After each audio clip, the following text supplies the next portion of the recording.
बिस्मिल्लाहिर्रहमानिर्रहीम। अस्सलाम वालेकुम नाज़रीन, मैं हूँ महरीन सब्तैन और देख रहे हैं आप मेरा यूट्यूब चैनल। नाज़रीन, एक वाक़या पेश आया आज से कोई 1 महीना पहले का ये वाक़या है और अकीला सुबहानी नामी एक लॉयर है, उसका जौहर टाउन में मेन रोड के ऊपर मर्डर होता है। एक शूटर गोलियां मारकर मोटर बाइक पर फ़रार हो जाता है और ये वाक़या जो है इसके ऊपर CIA जो है वो इन्वेस्टिगेशन करती रही और अब इतने हैरत अंगेज़ इंकशाफात इस केस में हुए हैं और ये मामला जो है ये सौतन का निकला और किस कदर चालाकी से एक सौतन ने अपने शौहर की दूसरी बीवी को कत्ल करने के लिए तमाम तर मामला किया और पुलिस ने कितनी महारत के साथ ये पूरा केस जो है अंजाम को पहुँचाया। एक सनसनीखेज़ कहानी जो मैं आपको बयान करूँगी। ये केस जो है अक्टूबर 13 को ये वाक़या पेश आया था जौहर टाउन लाहौर में और इसका अंजाम क्या हुआ और मुजरिम किस तरह से पकड़े गए, ये तमाम तफसीलात आपको देती हूँ। और उससे पहले मैं आपको बताऊँगी ये एक वाक़या है जो कि डेंटल सर्जरी की तालबा है, उसके साथ मुबैना तौर पर ज़्यादती का ये वाक़या है। इस लड़की का मेडिकल हुआ और मेडिकल के बाद सीनियर सिविल जज है जमशेद कुंडी, उनको गिरफ़्तार कर लिया गया है। खैबर पख्तूनख्वा के ज़िला लोअर दीन के ये सीनियर सिविल जज है और वाक़या जो है वो क्या है उसकी तफसीलात आपको जानकर यकीनन हैरत होगी। मैं ज़रा आपको इसकी तफसीलात बताती हूँ। DPO लोअर दीन है इरफानुल्लाह, उन्होंने इसकी तफसीलात बताई हैं और एक बार फिर मैं कहूँगी कि मेडिकल स्टूडेंट्स के साथ हम देख रहे हैं कि वाक़यात बहुत ज़्यादा इस तरह के हो रहे हैं। अभी आपको मैंने पीछे सिंध में जो मेडिकल की तालबा है उसके साथ पेश आने वाले वाक़या का बताया। 2 ही ऊपर नीचे ऐसे वाक़यात उस मेडिकल कॉलेज के अंदर जो अमवात हुई और उसके बाद अब इस बच्ची के साथ जो ज़्यादती होती है जो कि BDS की तालबा है। अब हुआ क्या, इसने ये बताया कि ये जो जज साहब हैं उन्होंने इसकी बहन को नौकरी देने का झांसा दिया। पहले जो खबरें थी थोड़ी सी क्लियर नहीं थी, मैंने इसकी मालूमात हासिल की क्योंकि पहले ये कहा जा रहा था कि इस लड़की को नौकरी देने का झांसा दिया गया, लेकिन पता लगा कि नहीं, ये लड़की तो मेडिकल की तालबा है, BDS की तालबा है, डेंटल सर्जरी जो है ये पढ़ी है। ऐसे में इसने अपनी बहन की नौकरी के लिए कि इनसे बातचीत की थी, इन्होंने इसको कहा कि तुमको 15-1 लाख रुपए जो है वो मुझे दो तो तुम्हारी बहन की नौकरी जो है वो मैं कहीं लगवा दूंगा। पहले तो मुझे तशवीश हुई कि ये तमाम तर वाक़या जिस तरह से बताया जा रहा है ये इस तरह से नहीं होगा, लेकिन जिस वक्त जज साहब की गिरफ़्तारी भी हो गई और उसके बाद लड़की का मेडिकल भी हो गया तो उसके बाद मुझे ज़रा यकीन भी हुआ और उसके बाद मैंने इसकी मज़ीद डिटेल्स जो हासिल की हैं 3-4 जगहों से ये इन्फॉर्मेशन, क्योंकि ज़ाहिर सी बात है जब मामलात होते हैं जिसके अंदर अदलिया इन्वॉल्व होती है या जिसके अंदर अदालत का या आपके निज़ाम का या आपके कानून का नाम आ रहा होता है तो फिर आपको बहुत ज़्यादा चीज़ों की तहकीक करनी होती है। ये हमने अपनी फील्ड में सीखा है। वैसे भी हम बहुत तहकीक करते हैं, लेकिन किसी का इस तरह से नाम लेना और फिर इतना क्लियरली उस चीज़ को बयान करना। अब मामला टोटल क्या है जो अभी तक सामने आई है, तफसीलात मैं आपको बताती हूँ। बेसिकली इस लड़की ने जाके थाने में दरख्वास्त दी, इसे थाने में दरख्वास्त दी कि किस तरह से ये सिविल जज जो है इन्होंने मुझे बुलाया। पहले तो इन्होंने मुझसे 15 लाख रुपए मांगे मेरी बहन की नौकरी के लिए। चूँकि ये एक अच्छे बड़े ओहदे पर थे तो मैंने गुमान किया कि यकीनन ऐसा ही होगा और मेरी बहन को नौकरी मिल जाएगी, लेकिन मेरी बहन को नौकरी तो ना मिल सकी। और वो ये कहती कि अपनी बहन को नौकरी दिलाने के लिए कोई मैंने ज़ेवरात अपने घर में जो पड़े हुए थे उनको हमने बेचा ताकि उसका कोई मुस्तकबिल जो है वो बन जाए। कुछ तलाई ज़ेवर था, चूड़ियाँ थी, बालियाँ थी जिनकी मालियत 15 लाख थी, वो जज के हवाले की।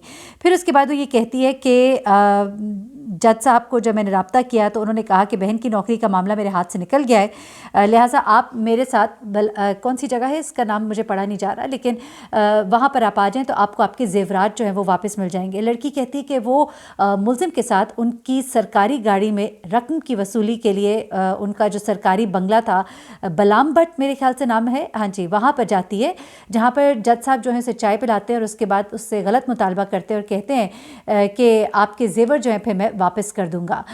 जब लड़की कहती है कि मैंने इनकार किया तो उन्होंने उसके साथ ज़्यादती भी की और उसके ज़ेवर भी उसको वापस नहीं किए गए। ये लड़की जो है इसका ताल्लुक़ खैबर पख्तूनख्वा ज़िला चतराल से है, लेकिन रहती वो पेशावर में है। मुल्ज़िम के वकील अभी तक सामने नहीं आए ताकि वो कोई बात इसके ऊपर करे या कोई अपना मौक़िफ़ दे। अलबत्ता बड़े बड़े जो आप कह लीजिए मीडिया हाउसेस हैं वो इस वाक़े को रिपोर्ट कर रहे हैं, इसलिए मैं भी आपको रिपोर्ट कर रही हूँ।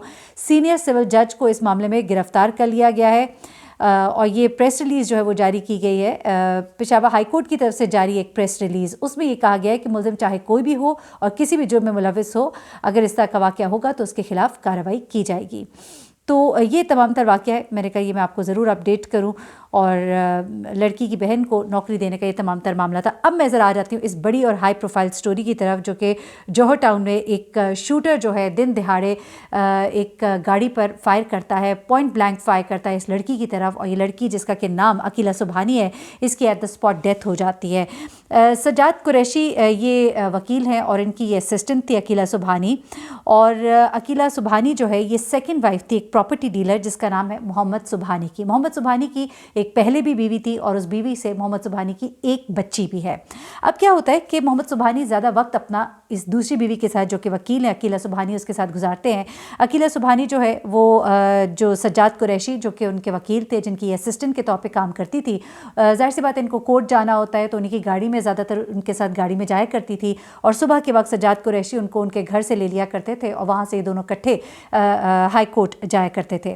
ऐसे में क्या हुआ कि उस दिन सुबह जब सज्जाद कुरैशी ने अकीला सुबहानी को उसके घर से लिया और जब वो जौहर टाउन के सिग्नल पर पहुँचते हैं तो वहाँ पर अकीला सुबहानी को एक पॉइंट ब्लैंक अटैक किया जाता है एक शूटर की तरफ से, और शूटर जो है वो भाग निकलने में कामयाब होता है। लेकिन अब इस मुकदमे में राबिया जो कि सुबहानी की पहली बीवी है उसे गिरफ़्तार कर लिया गया है, जिससे उसकी एक बच्ची भी है। एक शूटर है काशिफ उसका नाम है, उसको भी गिरफ़्तार किया गया है, और एक एम्प्लॉई है इसी के ऑफिस में मोहम्मद सुबहानी के जिसका नाम चांद है, इसे भी गिरफ़्तार किया गया। हैरत अंगेज़ तौर पर जो बातें सामने आई हैं, राबिया ने क्या बताया मैं आपको बताती हूँ, और ये मामला जो है अंजाम तक कैसे पहुँचा, पुलिस ने कैसे इसकी सारी तफ्तीश की, ज़रा ये मामला सुनिएगा। बेसिकली होता क्या है कि जिस दिन ये वाक़या हुआ CIA पुलिस चीफ़ को ये मामला दिया जाता है और वो इस मामले की सारी तहकीकात करवाई जाती हैं, तो उसमें ये चीज़ सामने आती है कि जो कैमरास लगे हुए थे उन कैमरा से जो सस्पेक्टेड बाइक थी, यानी कि जो बाइकर था, उसको ट्रेस किया जाता है। अच्छा, अब इसमें भी उस इलाके का नाम जो है मख्फी रखा गया है कि किस इलाके से इसको पकड़ा गया है। I don't know for what reason, लेकिन एक डेंसली पॉपुलेटेड यानी कि एक ऐसा इलाका जो गुंजान आबाद है, उस इलाके से इस बाइकर को पकड़ा जाता है, और ये बाइकर जो है इससे फिर आगे ताने बाने जो हैं वो जुड़ना शुरू हो जाते हैं। उसके बाद वो कॉल रिकॉर्ड लेते हैं अकीला के हस्बैंड का। अकीला के हस्बैंड की बहुत सारी कॉल्स होती हैं चांद नामी शख्स के साथ, लेकिन साथ ही इस चांद नामी शख्स के साथ राब्ते में सुबहानी की वाइफ भी होती है, पहली वाइफ राबिया। राबिया चूँकि जानती है कि चांद बहुत करीब है उसके मियाँ के, और चांद जो है उसका राब्ता उसकी बीवी के साथ रहा, राबिया के साथ, और राबिया ने चांद से जिक्र किया, और यहाँ पर राबिया जो है उसने अपनी वीडियो स्टेटमेंट में ये बात कही कि उसने काशिफ नामी शूटर को हायर किया चांद के ज़रिए, क्योंकि उसका शौहर जो है दूसरी बीवी को बहुत फेवर्स दे रहा था, उसको घर दिया, उसको पैसे देता था, उसके साथ वक्त गुजारता था। ना वो पहली बीवी को वक्त देता था, ना उसको पैसे देता था, ना उसने उसको घर दिया।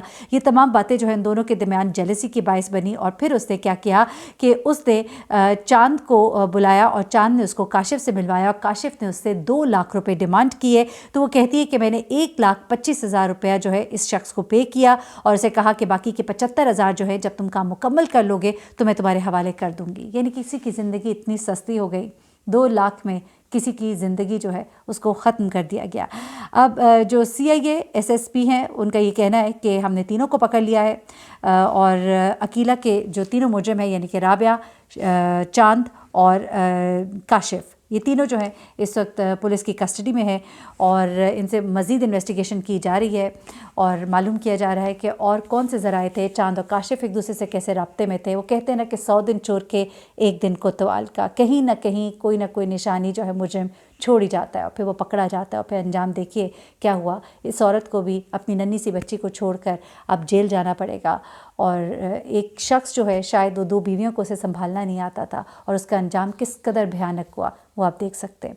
मुझे महरीन सप्तान को इजाज़त दीजिएगा, अपनी दुआ में मुझे भी याद रखिएगा, अपना बहुत ख्याल रखिएगा। अल्लाह हाफ़िज़।